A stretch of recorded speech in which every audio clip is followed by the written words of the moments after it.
Hey, everybody, welcome to another episode of the Business Barbershop Podcast. I am Chris, I'm Keane. and today we're going to talk a little bit about tariffs. Maybe we're going to talk probably just some current events, current state of the nation, and whatever else we want to talk Yeah. about. But before we get to that, actually, the lead into that, I want to hear about your recent vacation. Yeah. Went to Greece for 2 weeks. Um, you know, I let Diane plan most of it, and some things we probably would have done differently if we knew better. But the trip was great. Greece is got a lot of history. I'm a big history guy, so went and Yep. visited a lot of historic sites and sightseeing. Did some of the traditional stuff, like some of the Isles, like Santorini. We didn't go to Mykonos. They aren't really open until after Easter, so we went a little early for that. But what it sounds like, that's more of a party town, anyways. I'm not sure if that's what I was looking for. But spent some time in Athens and then went to a bunch of historic sites. What's crazy is that my favorite place I visited was not on the agenda. We planned it last minute. What was it? It was visiting these monasteries in this area called Metaora. If you haven't seen them, which I give you a comparison. Have you seen that movie Up, that Disney Up house, like the house with the balloons? Yeah, kind of. Yeah. Yeah. So these monasteries are built on mountaintops, just like that, like cliffside, on the cliffs, way high up, where you can't get there any other way. And you have to pull it up to really get a grasp of what it looks like. I can try to find something. We can do a screen share if you want to see it, but they're nuts. And seeing them in person, um, it, it's even more amazing. I'm a little scared of Cool. heights, so it's one of those things that, like, I had to get my courage up a little bit, Yep. climbing up them. But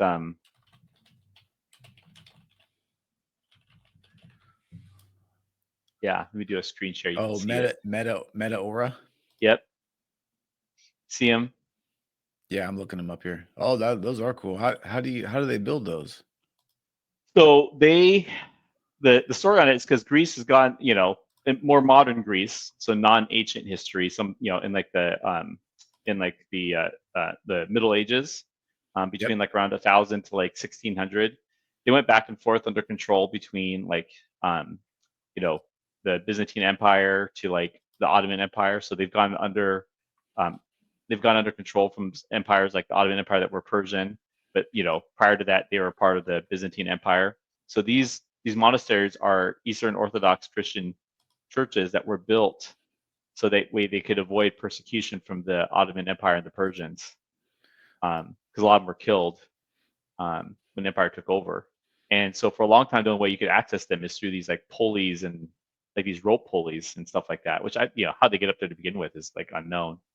Over the years, they've like created pathways that lead up to them, and then you just climb these staircases to get to them. But you can still see some of the old pulley systems they had there, and some of them are they're still operating that way. Yeah. Um, How did they had to come down though, right, to get food and stuff? Or is that what the mhm. pulleys were for? Yep, and to bring up and down people. Oh yeah. Like, how they get up Okay. there and how they build it is, I couldn't tell you. It's Yeah. amazing. That's cool Yeah, though. Super yeah, cool. Okay. yeah. Sweet. How are you welcomed as an American? I mean, Nobody cared? yeah, no, they're cool. I mean, it cities where their main commerce is tourism, they're cool. You know what I mean? Yeah. And I think Greece fits that description. Um, and most of the big cities and places like Italy are like that, where they still have a decent, like, they still have some products that export out, but tourism is a big part of their economy. And I think that's one of the reasons why Parisians struggle with tourism, because they're a little bit like, I think I was at Paris is kind of like the New York of Europe. They're kind of like, yeah, you can come visit us, and we're cool that you're come visiting us, but we got shit to do. And so if you Right. didn't get yourself ready to come visit our city, you can just get ran over by us. I actually think that the New Yorkers are more rude than the Parisians are. So I think it's weird that Americans call Parisians rude, because if you go running Hmm. around Manhattan, can't speak English, you're going to get a lot less help than you can in Paris. That's You true. know, you Yep. know, and so, but to me, it's a little bit of that same element that happens in certain cities. But like some countries and cities, they're really kind of built for tourism, and so they're all extremely accommodating. So, Yeah. and so Cool. Athens was very much that way, and all of Greece was pretty much that way. Yep. Okay. Yeah. That's fun. Yeah. I have never been to Greece. Brooke wants to go. Yeah, it's not So it's part of Western Europe. Obviously, it's part of the EU, but when you actually look at it geographically, they're pretty far east. they're There's very a far east. Yeah. yes, and so you get this kind of blended Eastern Europe, Western Europe, and Middle East feel to it. Right. Because Yep. they're extremely close to the Middle East, and I mean they're just across the Aegean Sea from Turkey. Right. Yep. So, but yeah, a lot of history, a lot of sightseeing. Most people who modern day want to visit Greece, especially the girls, they all want to see the islands like Mykonos and Santorini. Yes, for sure. That's You know, right. which is 100%. fine. But it, yeah, I think that the Greek would probably be insulted by this statement, but that going to Santorini is like a prettier version of Cabo. Yeah. And what I mean by that is you get good weather, right? Yep. You get beaches. The beaches honestly in Cabo are better, but you get these kind of cliffside, like views that are amazing in Greece that you can't get in Mexico. So the views Yeah. in Greece, they just, and these monasteries I'm mentioning are just a representation of what you'll see all over Greece, which is that they're not afraid to build on steep hillsides and mountainsides. And so Right. that's consistent with all the landscaping there. So you'll see that in Santorini. But it's a small town. So once you're there for like 3-4 nights, you've kind of seen most of it. So you have to you have to slow down and appreciate the slow pace. And I think in the summertime probably gets way busier, but it doesn't change the fact that there's still only maybe 4 to 6 restaurants that you actually want to go to in all of Santorini, right? Yeah. And a lot of them that are good kind of mirror each other in terms of what they offer. So it's like there's not a huge difference. Yeah. And so there's not like a ton of shopping. It's like little shops and little restaurants, and spend more time just hanging out at your resort, and which is fine, if that's what you're looking for. But there's not like the main city in Santorini, people think of as a city called Ia, which is where you all see the white buildings and the churches and stuff, Yeah. and blue domes. But the actual capital is a city called Farah, and they have some buildings that look like that, but it feels more like a little town. In some weird ways, I actually almost like Farah more because there's more shops, there's more bars, there's just more of a variety to go visit, but it doesn't shoot as well on Instagram, Right. Yep. How are you when you go on vacation, or when you went on this vacation, are you trying to like relax? Yeah, Like, do you I think for stop sure. working? What do Yeah. you Yeah, I've worked very little. I think that there was maybe one day I gave 3-4 hours worth of work, and then other than that, just some random texts and emails. Most just telling people I'm out of the country. Time zones far enough apart that it's people understand it. So Yeah. I've done this long enough. I know there's a lot of people in this line of work that just can never turn it off. That's not me. I'm past that point. Well, you find But too that all the things that you think were going to go wrong, or were going to be crushed, destroyed, they're still here when you come back. yeah, For the most part. It's yeah, like, yeah. The world doesn't fall apart. You'll be fine. yep. So, but no, it was a great trip. I definitely see us going back again. Diane probably was okay not going for a while, but I think that like when I went to the Metaora monasteries, I only got to see 3 of the 6. I like to see the other 3. There's a couple other sites I like to visit, like to go visit the city of Sparta. Yeah. And eventually see Mykonos and some of the other Greek islands like Crete. And so I think that Yep. if I went back, it's a lot easier to kind of navigate how I would redo it the second time, after I've done it once. But as much as you try to plan it, unless you spend some really quality time talking to someone who's been there before, you always make mistakes visiting a country for the first time. For sure. Yeah. Yeah. Well, it takes you a while just to get your bearings, right? Just to figure out like how everything operates. So that's cool. Yep. That's fun. All right. Let's talk about tariffs. Yeah. Obviously, the market's been extremely volatile because of it, right? There's a lot of people's opinions of it. The first thing I wanted to start with is most people who are sharing on social media their opinion of tariffs didn't even know what they were 90 days ago. And what they're doing is they're doing this immediate reaction to how it's affecting their life now.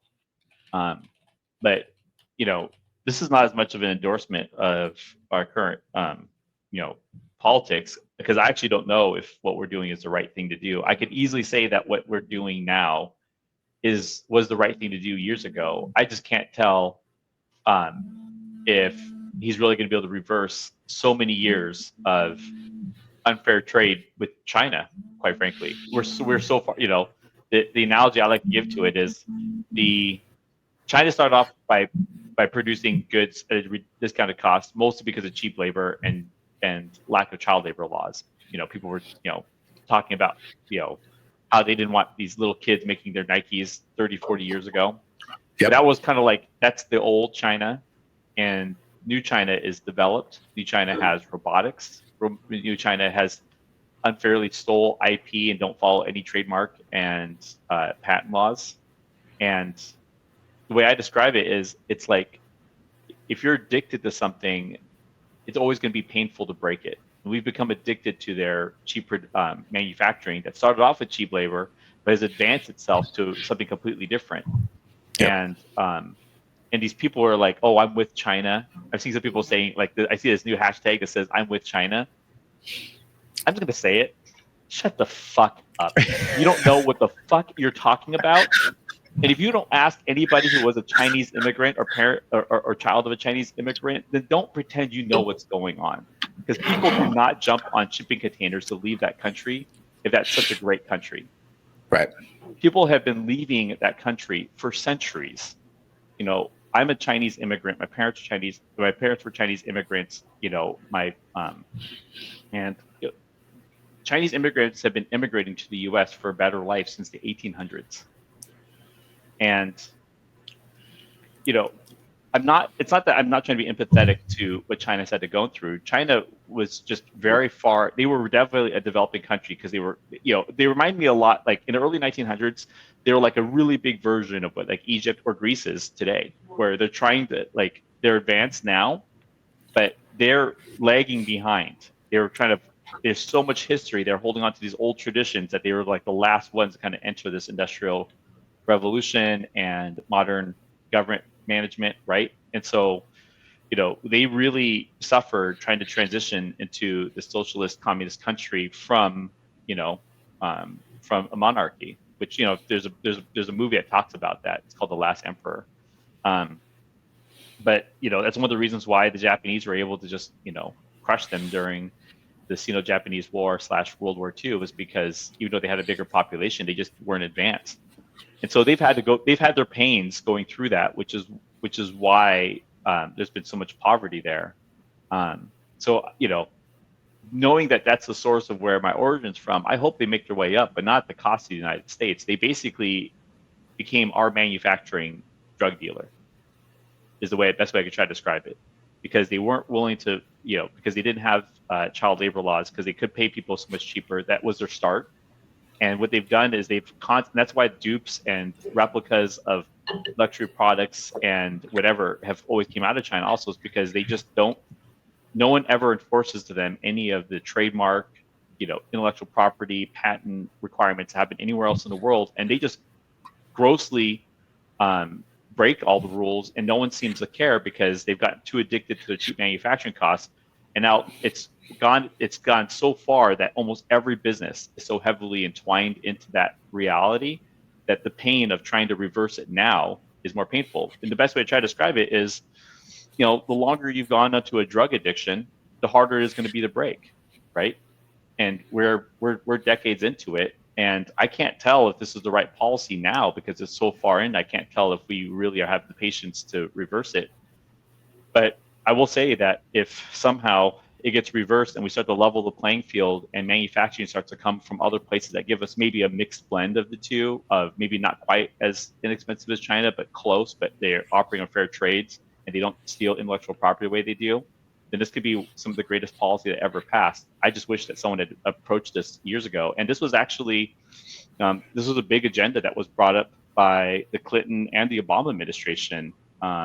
This is definitely not a Republican point of view. That's why I struggle with the media on it. But the short-term reaction where people are like, I'm with China. It's like, look, I understand if you don't agree with this policy because it's a little too late. But to say that you're on China's side on all this because you don't like our president is the fucking dumbest shit you could say. You cannot say anything more stupid than that comment if you don't understand what's really happening over there. People haven't liked living there. It's getting better for them because of us. If you're a drug dealer to a bunch of drug addicts, your quality of life, and no one's checking you on it, your quality of life is going to go up because you're going to start Yeah. making money, right? Yeah. Well, yeah, it is getting better in some ways, but you still can't say what you want. You're still watched at all times. And if you say the wrong thing, you could be dragged away. you Right. know, Right. that's that's just sort of the other underlying problem that you have, I think. And, That's and there's some a other countries that are advanced, that are Western, that their initial reactions are pissy, and so everyone just jumps into this like anti-tariff conversation. But the truth is that if they've been charging higher tariffs on our goods, not the other way around, and no one's been checking them, the only reason why they'd be so upset is because we've let it go on for so long that they've made that the norm of their life, and so now we're reversing it, and it makes it very painful for them. But the reality is they should never become. Oh, your headset just turned off, I think. Yeah, it was. Oh, It always tries to flip when someone calls in, so I had to turn off that Bluetooth on my cell phone. And so, like the conversations of like coming from like Europe, Western Europe, and like Canada, it's like just calm down, right? Try to find a middle place where everyone's happy and move on, right? But charging 30-40% tariffs on our goods and not the other way around isn't something that you should consider to be a sustainable thing when we control the world economy. We represent, I think, close to 1/3 of the entire international GDP, right? yep. It's not even close. While we still have leverage, I definitely think we should do something with it. I just can't tell if we're going to be able to reverse the position, this trade war with China. I can't tell if it's too little, too late. But I think that what we're doing should have been done a long time ago. Yeah, I'm just not sure like what the actual. It's so hard to know like what the actual end game is, or what the actual strategy is, because there's just so many moving parts. To think that, because there's this idea of like, oh, we're going to bring manufacturing back here. I That's don't a think good that that's. idea, but to create that infrastructure takes so long. Like you I, can't just start I don't that think that up.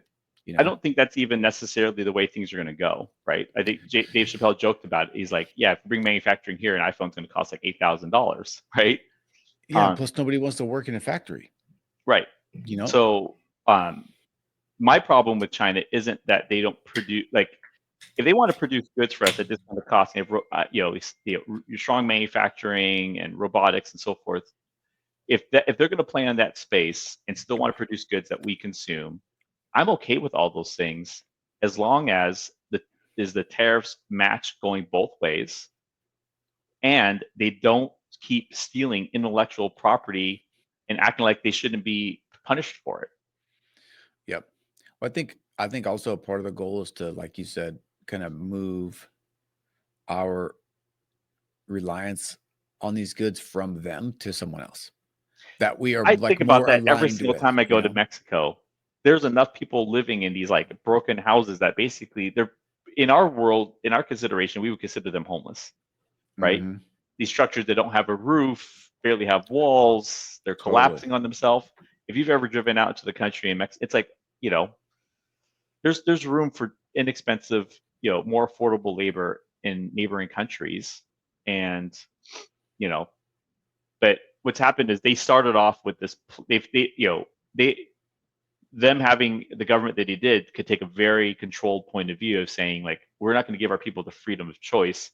We're going to force this on you. We're going to make you produce these goods. We're going to make you work the factories.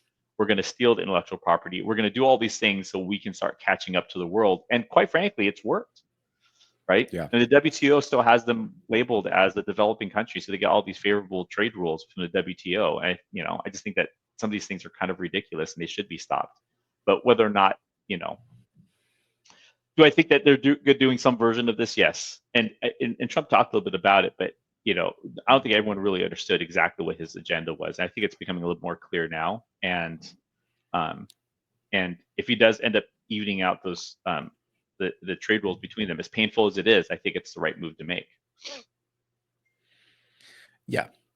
I mean, the one thing I like about this administration so far, like regardless of any of the actual choices that they're making or who they are, is that, you know, at least on the surface, it appears that they're just trying to do what they think is the right thing, regardless of the hate that they're receiving for it, Mm-hmm. you know, Which is because like which you is a got to make common hard thing with choices like, sometimes. yeah, that's a common thing with like second-term presidents in general. Some of the best Yeah, policies kind get of. put in place It's in second harder. terms. Yeah, yes and no, because most second term presidents still are playing the political game. Like they still want their party to flourish when they're gone. So they have to still kind of toe the party lines or do kind of what everybody wants because they don't want to like, lose Congress in the middle. They don't want to set the next president, presidential candidate up to get crushed because they're sort of like following in their footsteps. You know, I don't think Trump really cares about that. I don't think he'd give two shits about that. You know, now I don't know if he's also trying to. The other thing too is I think I just don't have this mindset. This is the where it's hard to even think about this. Like if I was him, I think I probably at some point would go like, I'm so rich. Like, I don't know if I need to be more rich. I'd rather go down in history in some like nobody cares if you're rich, but like the history books are filled with past presidents that have done good and bad things, really. Right. Like Like, if you what's your really want legacy? like a legacy, yeah. Yeah. Because he makes he has no problem making money, like he has plenty of money. So Yeah. it'll be I interesting. yeah, so far, I'm as painful as the policies that have been passed. It reminds me a little bit. It's funny because he's been complaining about Jerome Powell, who's also a Republican, our Federal Reserve chairman, but I haven't disagreed with rates being high. I do think that real estate rates, if there's a way to do it, probably could relax a little bit. But they haven't been figuring out how to like separate it. I think housing is eating up the majority of like inflation costs for most people. Um, but for the most part, if your only tool is to raise short-term interest rates and hold them there for a while, if that's the only thing that the Fed has at their disposal, then I don't really disagree with their policy. They do have more to their disposal. Um, you know, they could always go back into buying mortgage bonds. I don't know if that's the right thing to do or not, but it. I do think that mortgage rates have been higher than it. I think that the correction we needed in real estate for the most part has been done, and it could be a little bit lower. I don't think it needs to be anywhere near where it was. I just think it needs to be, approximately a half to 0.75% lower than what it is now. And if we Yeah. hold it there, we're still going to have relatively slower growth in real estate, but it's going to keep it from being painful. And I think that the correction that we needed has already happened, so that's just my opinion of it. But, I think that as painful as those policies are to keep rates high, I can't really disagree with it because I don't want to see another Great Depression, right? That's what happens when you keep things inflationary on a heater for too long, right? And so, and similar to what we're seeing with like trade wars and with tariffs, they're very painful decisions, but we've been on a gravy train for a while, you know what I mean? And Yep. and there's some really, really bad effects to unchecking that and leaving it alone. And so if what we're doing is we're finally trying to correct some of those, then so be it. But it's, to me, these aren't really Republican versus Democrat policies because historically the majority of the parties that have been pushing for things like tariffs and even trade war have been the Democrats. And so Yeah. I'd really, I think that people are trying to make it too political about which party is, enforcing these things. But tariffs are technically a form of a tax, and they've been pushed more over the years from the Democratic Party than they have in the Republican Party, and so I don't think it's supposed to be a discussion about a left versus right policy. I think that tariffs in general are considered more of a liberal policy than it is a conservative policy, anyways, because it does end up being a form of a tax that the American taxpayers end up paying for it. Yeah, because the cost of our goods goes up, right? Yep. Yeah, I just think not everybody. I think the people that hate Trump just hate him so much that it doesn't matter. It doesn't matter even if he did what was in exact alignment with their point of view, they would be against it. Mm-hmm. I think there's a lot of that that's still going on. Yep. But we'll see. I think, like, I'm no expert, but I know it kind of feels like at least the market has sort of absorbed the news, and has stopped Mm-hmm. just racing up and down. Yep. I think there's all this panic and then and not elation, I don't know, but everything is turning on a dime for so long. I think people thought something was going to happen quickly. Now it's kind of settled in, and people are just having to deal with it. But yep, it was really topsy-turvy for a while. It makes people nervous. I tell you, like, even it's kind of weird. My business is sort of slower lately. I think people, are waiting to see what happens and just not doing much of anything that is not required. Mm-hmm. Yeah. Yeah. So yeah, I haven't really seen a slowdown in my business, but my business is so focused in such a small area that even if there is a decline in that general business, my representation of the market share and how exclusive what I offer to people is versus competition, that I'm over capacity, yeah. But I think we talked recently about Alphabet, Google. Mm-hmm. They're still down 15% for the year, but their share price traded as low as about 144 a share, and now they're up to 160. But it's still technically trading at a PE ratio. I mean, even though the share price went up, their PE ratio dropped because they recently had an earnings report, so their earnings is higher. So even though their share price has gone up, their PE ratio is still under 18. So it was trading. Their PE ratio was just under 20 when they're trading around like 150, and now they're showing their PE ratio under 18, even it's trading at 160 because their earnings are so much higher that it changes the price earnings ratio. Yeah, I mean, there's definitely some deals out there if you can find them.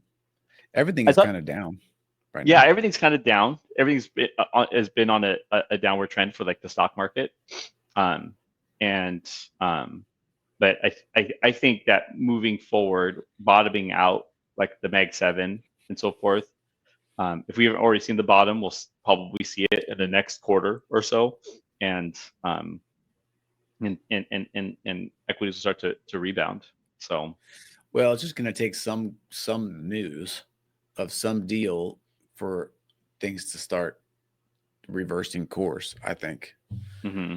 Because they impose these tariffs on everybody, not to the same extent, but I think the idea was they're going to do this and then they're going to make deals with everybody, except there's no deals have been done yet, Yep. So I think those things are probably in the works in the background, but it'll be interesting. What do you think about Elon leaving Doge and going back to Tesla? You think he's going to make a difference in the They've been saying that, but I don't know if that. What I could tell is that was. What I could gather, that isn't officially what happened. What I've heard is that he's spending more time at Tesla. That there's technically only a certain amount of days that he's allowed to even work under Doge, and he's basically exhausted a lot of them, and so he's taking a very long, extended break. Yeah, he can only work so many days a year, I think, like in this capacity. Yep, and so the word is that he's doing more of his time back at Tesla, which has made their stock price rally. I still don't understand it. I still understand the share price well enough to understand why. I mean, I listened to Kathy Wood try to explain to everyone that she thinks that the stock's going to hit 2,600 in the next several years. I'm not totally buying that, Yeah. but Well, I think you have to believe in the future plans of Tesla to see that. So like, he's talking about rolling out these robocabs, like there was the talk about the, competing with Waymo. yep. And I don't know about if there would be driverless, but like, the diesel, like the semi trucks, Mm.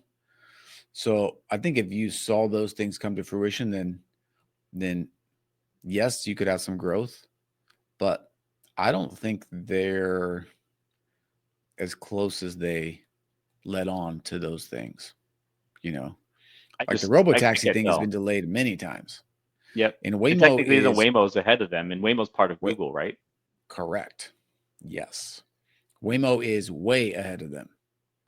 Because I think they have, I was listening to this. So this is just like third hand information. Take it for what you Right. will. But I think they said like they're trying to roll out the or the Tesla taxis. I don't know what they're going to call them in Austin. And they might have like start with like 10 to 20 cars. Waymo already has like 700 cars in San Francisco and Phoenix, I think. Yeah, and I think Elon has been on the record saying that he doesn't believe in the way that Waymo's operating, where they use a lot of LiDAR in their technology. Correct. And they were talking, I was, maybe we may have been listening to the same podcast but I also heard he doesn't like he doesn't like that they use LiDAR, but I think the using the camera systems also has some problems with functionality sometimes, like as the sun hits it like just the right way, it can sort of make it go wonky, but I'm just looking it'll be forward for the interesting. day where that technology, I think it's just starting to happen. I've been wanting these like self-robotic operating lawnmowers for my properties. And I think we're just starting to see versions of it that operate kind of like that, where it's like, that would be more like what's the one you put on your carpet? What's that called? Yeah, the Roombas. Roomba. For like a Roomba for your lawn. But I looked at that technology thinking that, hey, why would it be that much different than Roomba? But it is different, and there were systems that had these like cables, these guiding cables, and it seemed like too much of a pain in the ass to deal with it.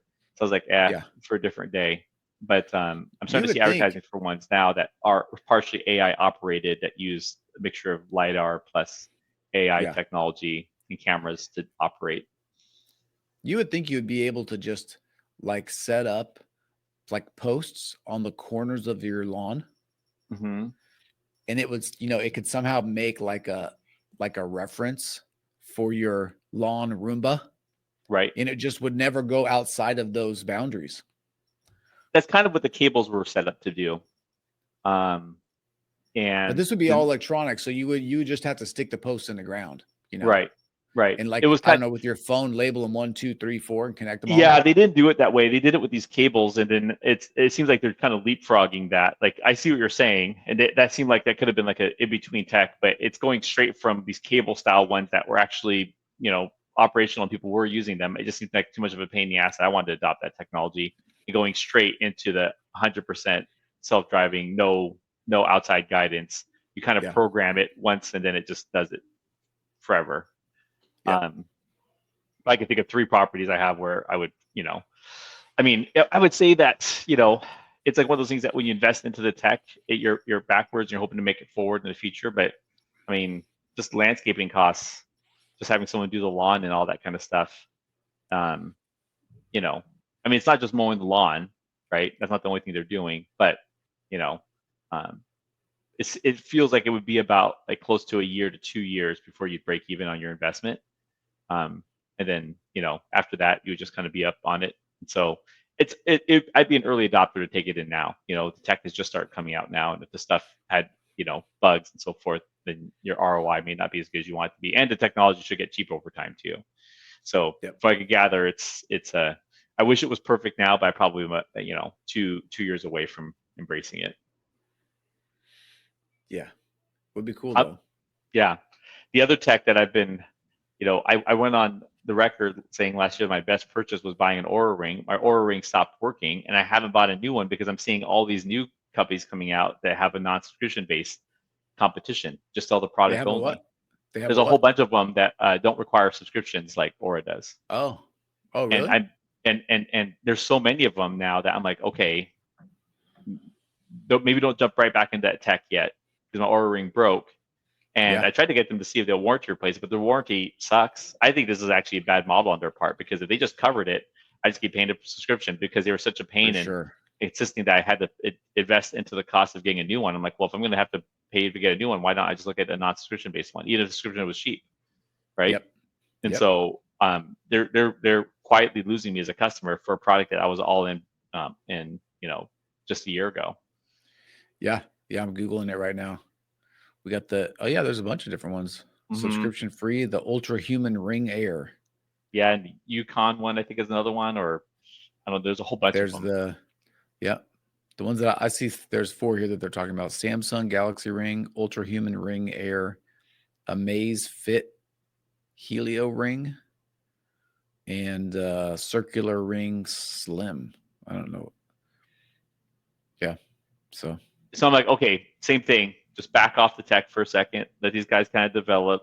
See if someone's yep, good product. If it's not, if I got to pay for the product, if you're gonna charge me a premium for the product, but I don't have to pay for the subscription, then I'll just go that route. But if you're gonna enforce on me both, yeah, is your product really that much better than everyone else's? It feels like it's not going to be ahead. It doesn't feel like they're that far ahead of everyone else that won't be a thing. yeah. No subscription for most of these new ones. Mm-hmm.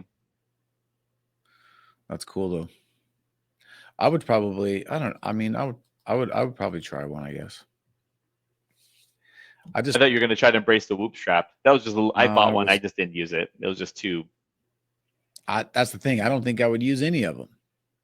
I need some bridge between the data and me. Like what would be cool here. This is what would be cool. You probably could do this. Is I would set it up so the data would feed into like a custom chat GPT that I made. Mm-hmm. And then it would just send me like a summary of what's happening every day. The app kind of does that already, though. Does it? Mm-hmm. But I want to do it without. I want to get just like an email. Will it send you something? Will it communicate with you, or do you have to go like into the app and like? It just Like I don't want to notifies look. you. I don't want to look at the different things. I want ChatGPT to send me an email and be like, "Bro, I hope you lived it They up will last night say because you were drunk or something." yeah, they'll like notify you and be like, here's a summary of like over a period of time, Or like on a monthly basis. What would be cooler is if it was doing this and it was sort of like feeding it real time, and at like 10 p.m. on Friday, it would ping me, like send me a text and be like, "Hey, bro, we can see what's happening here." Like pump the brakes, go drink some water or whatever, like we're It getting kind out of of hand. does a little of that stuff. It doesn't come in the form of text. It's whether or not you leave the notifications on their app. Okay. I think it kind of does that. I think it kind of What does is that. it? Does it monitor? What does it monitor? Sleep, heart rate variability. Does it do that? Yeah. I don't know if it does that one. That's what the Whoop strap does, I think, right? No, like the HEV, yeah, it does that. Whether or not it does it as accurately. Yeah. Yeah. I keep meaning to get. I need to get a little healthier. Like if I feel healthy, I exercise a lot and I eat pretty well, but I feel like I should be like taking some vitamins. I feel like I should have my blood looked at every once in a while. I think the two people that are kind of leaders in that space are Gary Brecka and Brian Johnston, I want to say. Yeah. Mm-hmm. Yep. So I've been more of a Gary Brecka guy. I think that Brian Johnston's been a little bit extreme. He's super extreme. Well, his morning routine is like 5 hours. Yeah, if you want, he's just super rich, so he doesn't have to work.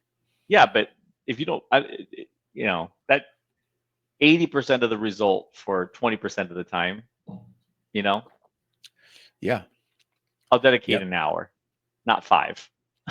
Yeah, I'm just sort of skeptical of like vitamins, for example. It's like Most I vitamins you don't consume with your food. yeah, I don't know if you should feel differently, like if you are where you're supposed to be from like a vitamin standpoint with your body. It, at least from the doctor standpoint, from multiple physicals I've done, it's like the most common things they say, like, yes, you definitely should be taking these are fish oils, some kind of fatty acid, um, and if you're in an area that doesn't get a lot of sunlight, vitamin D, because the deficiencies Right. in vitamin D are pretty extreme. And from what I could gather from most people, if you take more than that, you're just paying for expensive piss. That's what I'm saying. It's like even a multivitamin, it's like does it actually work? Like are you getting these vitamins in your system? Like what's the best way to do that Yeah, so that it actually works, you vitamin know? D, vitamin D, and fish oil. The only two. Gary Brecken's been having me drinking this mineral water. It's from like this mineral salts. Just mix up these mineral salts with your water, and it becomes a mineral water. Yeah, it's like the gold salt or Mm. something. Is that what The it's Baja called? Gold. But yeah, Baja Gold. Yeah, I'm talking about that. yeah. Joe It's Rogan, fun. maybe. It's funny because I'll drink it, and to me I barely notice it versus regular water. It doesn't bother me that much. But like my Yeah, daughter, I'll let her drink it, and she just gets disgusted by it. It's because it's hilarious, so like how different. salty. Like I Yeah. think that just the sensitivity of children's taste buds are just so different. You know, hmm Do you think that helps you though? Like, do you think that makes a difference? I think most of the time, as long as you don't feel sick, how can you tell? Yeah. Well, and the other question too is like, we're not really talking about like you have a cut and you need stitches, where like this is an immediate, um, you can see it and feel it. It's more like if Mm. you eat 2 cheeseburgers every day, in a year, you're going to be fat, Yep. right? But maybe if you take these vitamins every day, it sort of helps your system in some way that, like helps you out over time to remain healthy. That's probably, I mean, that is what it is, but it's still hard to do that when there's literally no perceptible difference. At least with the cheeseburgers, you could see it, or on the flip side, if you walk every day, you will start to notice something eventually, like you will see some change, you Yeah. know, but It's tough though because we know for a fact that even though you only have to change your oil in your car, and this is just assuming you don't have an EV, right? Every 3 to 5,000 miles, right? If you talk to any mechanic, right? If you yep, change your oil more frequently than that, your engine will last longer. And technically, if you don't change it every 2,000 miles, you might see a difference when you change the oil out. But most of the time, when you're driving the car, you don't feel the difference. yeah, And so I think that's the comparison that we're kind of thinking of. It's like, you know, uh, the oil change thing. One of my brother's close friends was talking about how he was a helicopter mechanic in the army, and he said that when you have these really high operating machines, you can never let your oil get to the grade that we see in cars. Um, he says that when you dump the oil out of those helicopters, it looks clear. And so for them to operate oh the oil really, so long that it's black by the time he changes it, he's like, I can't see how the engines they'll take wear and tear with that over time. yeah, And and so that always made sense to me, right? And also this idea that even when you do change it every 3 to 5,000 miles, that you technically don't feel the difference in the car when you do it. You just know you're supposed to do it, right? right, Um, and yep, I think that there's a lot of medicine today is 100% reactive to the symptoms, which right, means that you're literally waiting for your engine to seize before you go address right, the mechanical issue with your car, for sure. right? Well, it's the same reason I go to the gym. It's not Yep. like you feel good and it's nice to like be healthy, but I also do know that there's like a tremendous amount of long-term benefit in creating that habit, and doing that over time, Yeah. you know. Yep. And I think that we're just talking about what extra things really can be introduced on top of, proper, I think supplements really should, I think we look at them too much like they're their own category. To me, supplements really need to be just put underneath the diet umbrella. It should just be part of your routine, basically. Like it Well, just be part of being healthy. and the information associated should be accurately analyzed through science. Like the importance of having a balanced diet. And really, supplements are only meant to supplement your diet, the things that your current diet isn't giving you as much of. And so Right. I think people treat it too much like it's the end all snake oil that's going to like fix their health, but it's really just, to me, it's part of the diet. And Yeah. if you just naturally don't consume enough of these things, That's hard to know though if you're not like doing blood work though, right? Like how would you know what annual you're deficient physical, in? blood work, Yeah. and I think it's that, hard. and I think that the things that show up on there that most commonly tell people to adjust their lifestyle are going to be things like cholesterol level and iron levels. And I mean, I actually get a physical pretty frequently, so it's how I kind of keep that stuff on check. I need to start doing that. You do like the executive physical where you went to Phoenix or something, right? Yeah, We I talked don't about do this that before. regularly, but I've done that once, and I've done regular physicals since then. Yeah, there's not many places that do executive physicals. There's no place local in Seattle that does them. Swedish used to have an executive physical program, but they abandoned it probably 8 years ago, 9 years ago. Oh. So what do you do? And You just do a regular one? What do you do? What do you do when you do a physical? What do you just go in and they like what? blood work, urine tests, then they do heart rate stuff. When you do an executive physical, they measure your heart rate on so many different levels in a static state, early in the morning, after workouts, during workouts. They actually put you on a machine, check your heart rate during, like it.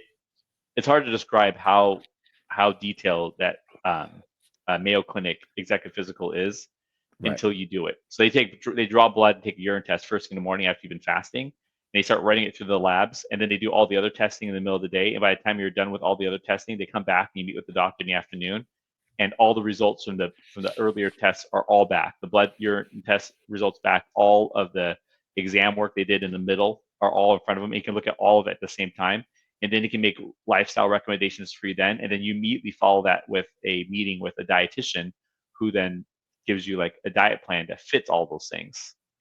I can't recommend it enough. And the thing is that they're really expensive, but you might want to check your insurance program. I was planning on paying for all of mine, just because I figured it was a luxurious physical, and they Yeah. end up covering 90% of the costs. That's cool. Yeah, actually, they really covered all of it, and I had some extra tests done that aren't part of the executive physical, and I had to pay for that, Yeah. which were like more like sports science type stuff. Just try to look at some like ailing injuries from like old sporting injuries. Yeah. Extra X-rays on that stuff, that kind of thing. Yep. But and also allergy tests aren't part of the executive physical, and I got that done when I was there too. So those are two things I added onto it. I had to pay for all of that, but actually outside of that, the rest of the physical is all covered on my insurance. Yeah. Yeah, I should probably do that. Yeah. I haven't been Hey, to you the go down to doctor in a Arizona long anyways, time. Yeah. right? Yeah. So there's only 3 cities in the country that have a Mayo Clinic. If you want to go to a Mayo Clinic, or 3 areas: Arizona, Scottsdale/Phoenix, and Orlando, and then the original Mayo Clinic's in Minnesota. So those 3 spots, which kind of makes sense to me because you got old people living in Arizona and Orlando, Right. Yeah. and then the original one, which is in Minnesota. Yep. But have you ever seen the documentary that Ken Burns did on the Mayo Clinic? I don't think so. I would watch it. It's pretty good. It's a short one. It's the length of a movie. If you know Ken Burns as a documentary filmmaker, like bigger, like he did one on like the Vietnam War, and it was probably like a 7-part series. He did a really long one like Civil War. Like he does long documentaries. He really gets into it. And so the Mayo Clinic one, he got it all done in just a couple hours. But even just as a business owner, I found it extremely inspirational, the way that the clinic was created and their history. Okay. Yeah. Yeah. I'll go check it out. Is it, where it's at? Is it like on Netflix, or where do you find it? You probably just Google Mayo Clinic documentary and find it, I'm guessing. Yeah. It may be old enough that you can watch it on YouTube. I think I actually paid to own it on my Amazon account. Oh, it's on PBS. Is where this one is. Yep. Is what's the first thing that's popping up. No, it's on Netflix too, it looks like. Is it? It looks like it is, yeah. Yep. Yeah, it might still be on there. It's the only documentary that Ken Burns has ever done on an organization.